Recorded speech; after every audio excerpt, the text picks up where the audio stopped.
Nosso estudo de hoje está na carta aos Gálatas, capítulo 6, versículo 7. Paulo fala assim: pois aquilo que o homem semear, isso também ceifará. E Emmanuel comenta na lição 160 do livro Fonte Viva, na luta vulgar. Não é preciso morrer na carne para conhecer a lei das compensações. Reparemos a luta vulgar. O homem que vive na indiferença pelas dores do próximo recebe dos semelhantes a indiferença pelas dores que lhe são próprias. Afastemo-nos do convívio social e a solidão deprimente será para nós a resposta do mundo. Se usamos severidade para com os outros, seremos julgados pelos outros com rigor e aspereza. Se praticamos em sociedade ou em família a hostilidade e a aversão, entre parentes e vizinhos, encontraremos a antipatia e a desconfiança. Se insultamos nossa tarefa com a preguiça, nossa tarefa é relegar-nos à inaptidão. Um gesto de carinho para com o desconhecido na vida pública granger-nos-á o concurso fraterno de grupos anônimos que nos cercam. Pequeninas sementeiras de bondade geram abençoadas fontes de alegria. O trabalho bem vivido produz o tesouro da competência. Atitudes de compreensão e gentileza estabelecem solidariedade e respeito junto de nós. Otimismo e esperança, nobreza de caráter e puras intenções atraem preciosas oportunidades de serviço em nosso favor. Todo dia é dia de semear e todo dia é dia de colher. Não é preciso atravessar a sombra do túmulo para encontrar a justiça face a face. Nos princípios de causa e efeito, achamos-nos incessantemente sobre a orientação dela em todos os instantes de nossa vida.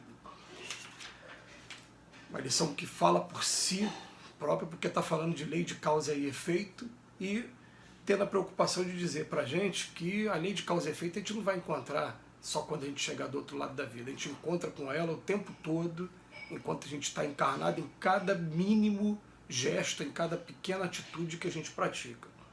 O que vem chamar a nossa atenção é a clareza como ele coloca os exemplos, e exemplos que ele vem falar da vida vulgar mesmo, que acontecem com a gente o tempo todo, sem a gente perceber, sem a gente se dar conta. Ele primeiro enumera alguns exemplos negativos e depois enumera os exemplos positivos.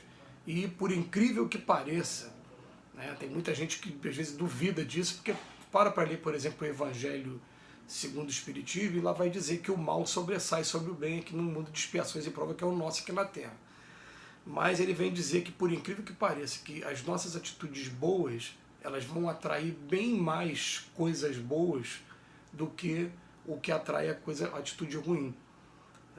Por quê? Porque, na verdade, todos que estão aqui encarnados, estamos encarnados, nós temos amigos espirituais que simpatizam, que gostam da gente. Então, uma pequena atitude boa para uma determinada pessoa granjeia a simpatia, granjeia o carinho também daqueles espíritos que estão ao redor dela e que também estão ali trabalhando, querendo ajudar. Então, qualquer ajuda que a gente faça, elas estão também significando simpatia para cima da gente.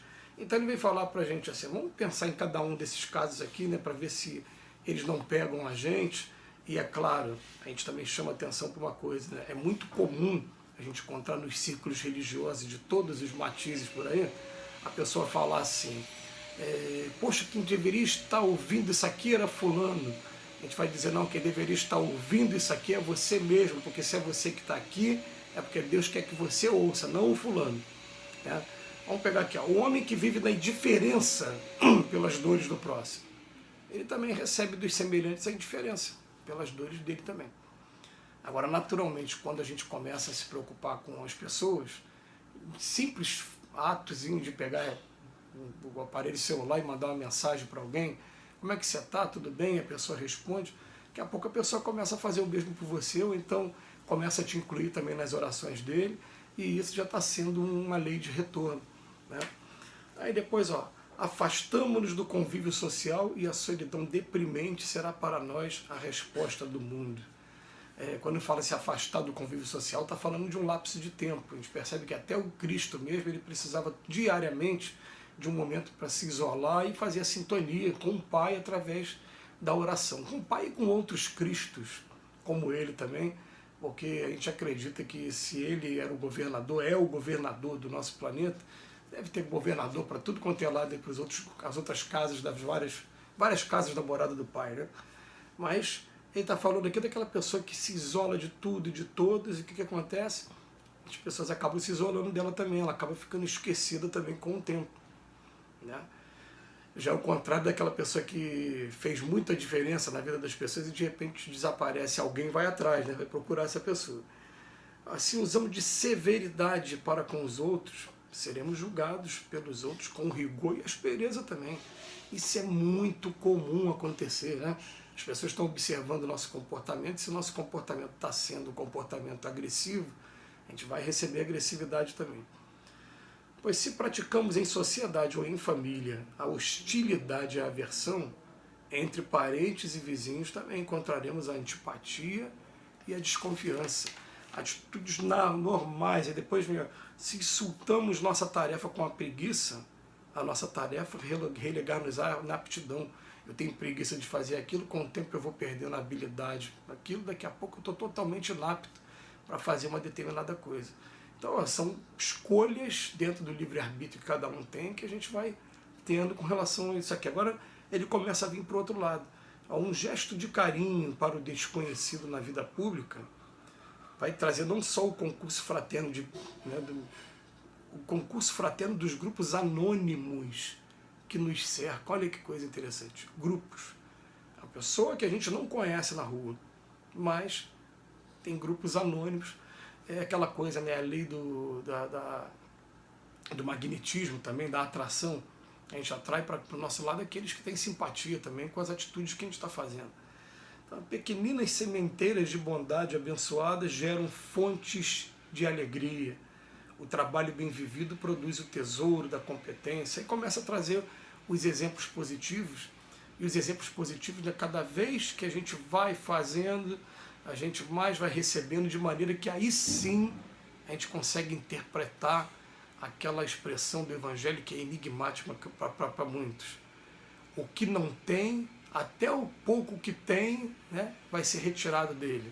Agora, aquele que muito tem, receberá cada vez mais. Se você interpretar literalmente isso, você vai falar, meu Deus, que injustiça. Por isso que a injustiça social não acaba nunca. O rico vai receber cada vez mais, o pobre, até o pouco que ele tem, vai ser retirado. Não foi isso definitivamente que Jesus quis dizer. Jesus quis dizer que aquele que busca, ele está recebendo o tempo todo. Agora, aquele que despreza o que recebeu, está igual aquela parábola do talento, daquele rapaz que recebeu uma só, enterrou e depois devolveu uma só também para o patrão lá, né? Então o que acontece? Ele vem dizer para a gente, ó, na verdade não é Deus que está tirando, é você mesmo que está tirando. Porque você estuda um determinado assunto e deixa esse assunto de lado, daqui a pouco você esquece dele. Você ganha um terreno agora para cultivar e esquece o terreno, que vai criar mato, vai crescer mato, daqui a pouco vai ter praga nele, vai ter rato, vai ter vigilância sanitária, vai ter problema. E foi você que foi deixando de lado. Agora aquilo que você recebe e que com carinho você começa a cultivar, começa a semear, o que acontece? Daqui a pouco a gente vai estar tendo os frutos. Então ele bota aqui, ó, pois aquilo que o homem semear, isso também ele ceifará. Porque a semeadura é livre, a colheita ela é obrigatória. Todo mundo vai colher aquilo que plantou, e por isso a gente ouve aqueles velhos ditados, né, de mais de 2000 anos, né? Se a gente deixar só flores no caminho, a gente vai colher flores, mas o que a gente deixar de espinho também, ó, tem endereço certo e vai bater a nossa porta querendo ou não querendo. Então é um momento da gente começar a botar a cabeça no lugar, a gente começar a pensar o que a gente representa para aqueles que estão ao nosso redor, o que a gente representa para essa vida.